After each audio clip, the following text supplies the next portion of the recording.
Hi, Brian. How are you? Hi, Jess. I'm absolutely fantastic. Thanks for asking. And you? Well, thank you. So this is Brian Beebe. He is a children's author, award-winning graphic designer, and he's also created a channel on YouTube called Mindstate. Brian, you have been on your own personal journey with sort of finding that balance between love for yourself and love for others, and finding ways to deconstruct sort of the negative beliefs and the negative self-talk. And I just thought, these techniques that you use in your own on your own journey and in your own life could be so powerful for our students. Starting with the first one, uh, love. What is it, and how does it work, and why is it important?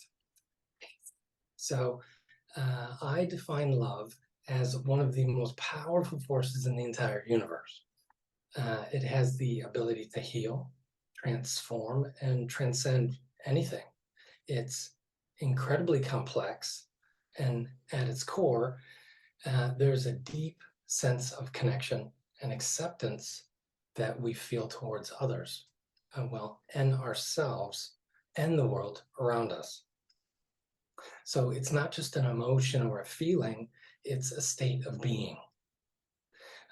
It has a frequency that you can tune into anytime you want. So when we're in the frequency of love, we're in harmony with ourselves and the world. Yet, love is also an action. It's the way we show up in the world, the way we treat ourselves and others. It's the foundation of healthy relationships, whether romantic or friendship or family. Uh, and without love in our lives, our relationships can become really toxic and destructive. Hence, the importance of self love first, right? So, uh, let me repeat that. Yes, Right? Like, without underline love, it. right, Yes. relationships can become toxic and destructive. That's the importance of love, and starting with self-love first. So since whatever we create inside, we're going to create that out in the world, so we start with ourselves first. And when there's a healthy self-love, we can be there for others and authentically love them even better where they are. Yet everything starts with us first, right? That's the core of what love really is to me, how it relates to my relationships and how I see it coming out into the world. So is it fair to say that our relationships are a mirror for how we're feeling internally? Sort of like, Yeah, you bet. yeah, like the way that our external world is a mirror for what's going on inside. So Correct. too are our relationships. Yeah, and also how our bodies work, right? Their electromagnetic fields Yeah. um, create more around us of what we're feeling inside, right? They attract what we're creating. So it's important to put out as much good vibes as you'd like to see come back. Yeah, So that absolutely. self-love is incredibly important. Yeah. Uh, Yet, uh, many of us really struggle with self-love and loving others, right? Uh, and it's those negative beliefs that can hold us back from experiencing the fullness of love in our lives. So, in order to create more love for ourselves and others, we have to first identify everything that isn't love within ourselves, and then gather up all those negative beliefs we can find, and then change them into more positive beliefs that really serve us. Because negative beliefs only hold us back from becoming our greatest version of ourselves, and that's all we're here to do. Right? We're here to uh, create as much expansion as we can. So uh, that can manifest in so many different ways in our lives. Negative beliefs like self-doubt, Mhm. jealousy, anger, guilt, shame, blame. and fear, and none of those negative beliefs really serve us. So we don't want to be creating those in our lives, well, in ourselves, and then they extend to our relationships as well. So they can really prevent us from experiencing love, right? They create those internal barriers between us and self-love. They literally put a wall between us, Yeah. which means we can't love others in that way either. Right. It's a literal emotional and mental block that we have the power to remove by simply becoming aware of our internal state and choosing a more loving path for ourselves and others. So, So, well, there's lots of clues towards uh, self-awareness of figuring that out. One of the words that I used to hear a lot that I don't hear much anymore, well, I deleted it from my vocabulary, is the word should, yeah. because it's something that we heard when we were younger. Oh, you have to, you need to do this, you should do that. Yeah. It came from someone else. So no one else really knows what we need but us.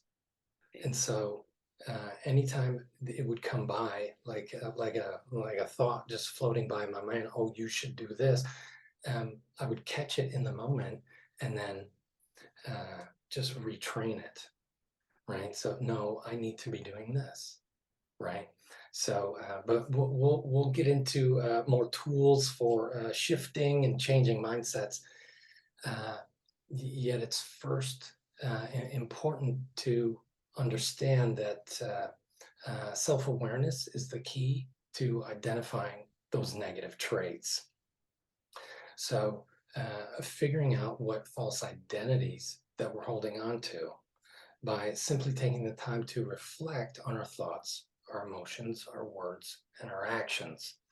So we can invite in those new perspectives and insight into our deep-seated patterns that hold us back, and then consciously make a choice to replace them, right, with new ideas and concepts and beliefs that serve us and others better. So that's a lot of inner work. Yeah. And when we look in, it's important to go in gently, Yeah. with compassion, right? Yeah. Imagine you're talking to your inner child, right? Right. You can go in with a curious perspective and compassion rather than judgment and criticism, right? I don't like how you do this, right?